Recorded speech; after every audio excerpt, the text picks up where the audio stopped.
Bismillahirrahmanirrahim. Assalamualaikum warahmatullahi wabarakatuh. Halo semuanya, ketemu lagi kita di kuliah perilaku organisasi. Ini pertemuan ke-10 kita. Kita akan membahas mengenai konflik dan negosiasi.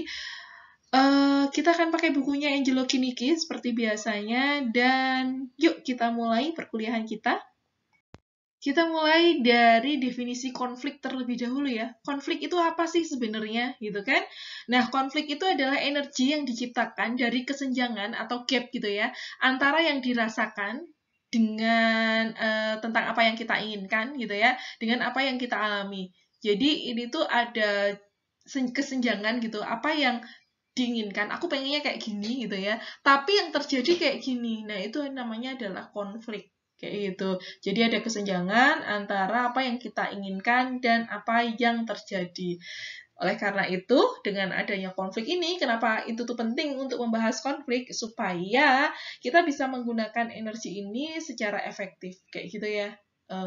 Nanti semakin ke sana gitu ya, kita akan semakin mengerti kenapa kita belajar tentang konflik dan bagaimana cara menegosiasi konflik yang ada.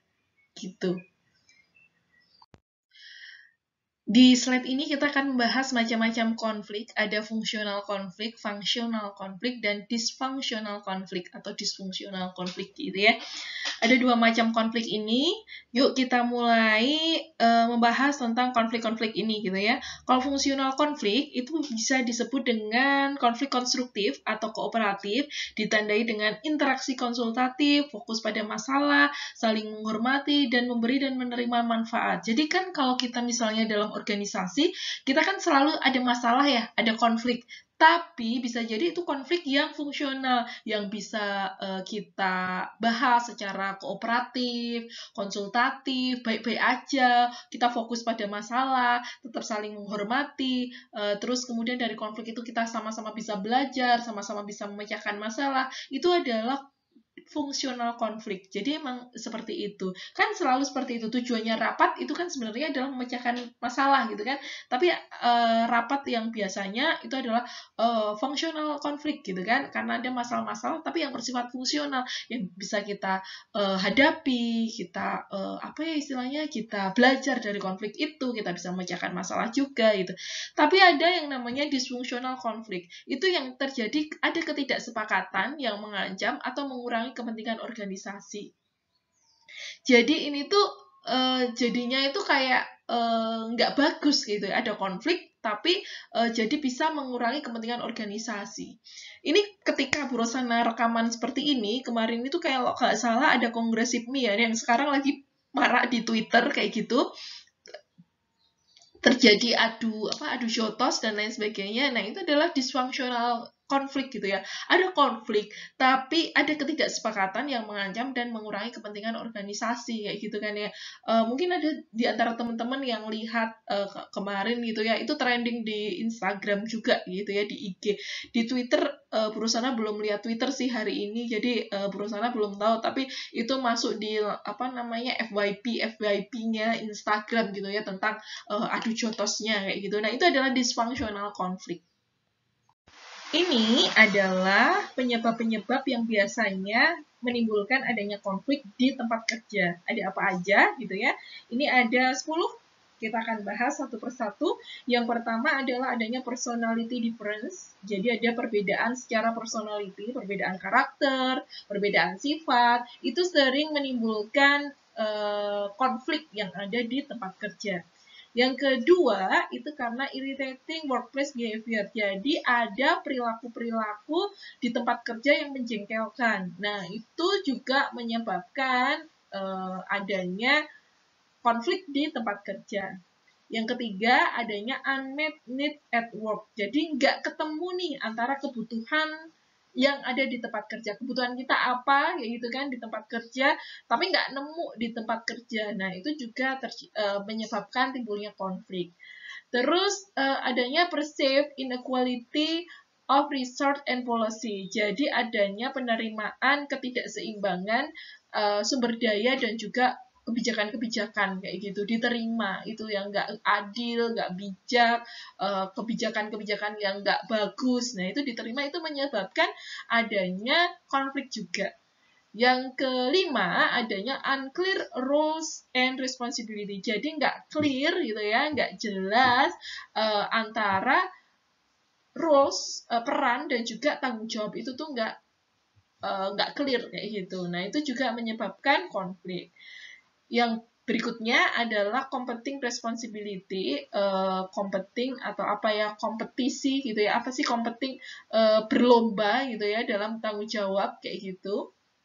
Yang tidak bagus tentunya. Terus kemudian ada pertukaran, ada change, ada perubahan gitu ya, perubahan dalam organisasi itu menyebabkan adanya konflik kayak gitu. Terus ada juga poor management yang buruk kayak gitu ya. Terus poor communication yang kurang, komunikasi yang buruk, dan juga ada difference in method for doing work. Jadi ada perbedaan untuk dalam hal metode melakukan sesuatu. Itu juga menyebabkan adanya konflik.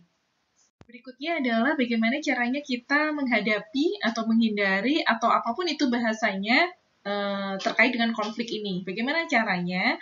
Yang pertama adalah stop ignoring konflik. Jadi jangan istilahnya ditolak ya gitu ya. Kalau ada masalah, oh itu nggak masalah kok, ini jangan gitu. Jangan bersikap seperti itu. Terima masalah itu gitu ya. Karena itu kayaknya langkah pertama ketika kita menghadapi sebuah masalah adalah menerima masalah itu bahwa memang kita itu sedang ada masalah gitu. Itu yang paling pertama. Jadi menyadari bahwa kita memang bermasalah. Itu adalah langkah pertama.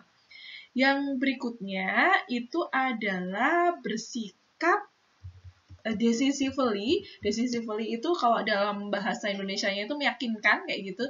Jadi bersikaplah meyakinkan untuk improve, untuk mengembangkan outcome kita. Jadi kapasitas kita yang digedein gitu kan. Masalah itu akan terasa kecil ketika kapasitas kita itu lebih besar. Jadi bersikaplah meyakinkan gitu ya, bersikap yang meyakinkan bahwa kita itu akan mengembangkan kapasitas kita sehingga kita bisa menghadapi permasalahan itu. Yang berikutnya itu adalah make a path. Make a path itu adalah membuat jalur resolusi gitu ya, secara terbuka dan jujur. Itu yang paling penting untuk dilakukan di dalam sebuah tim. Jadi buat jalan resolusi gitu ya, jalan resolusi itu istilahnya jalan pemecahan masalah kayak gitu, yang terbuka dan juga jujur. Tuh. Berikutnya yang keempat itu adalah menggunakan descriptive language. Jadi gunakan bahasa yang deskriptif dibandingkan dengan evaluatif. Jadi jelaskan secara deskriptif gitu ya, dan jangan menjudgment gitu. Intinya adalah jelaskan secara deskriptif, bahasanya secara deskriptif dan jangan menjudge. Jangan juga dibandingkan dengan evaluatif, itu tuh lebih bagus deskriptif terlebih dahulu gitu. Itu untuk di awal itu seperti itu.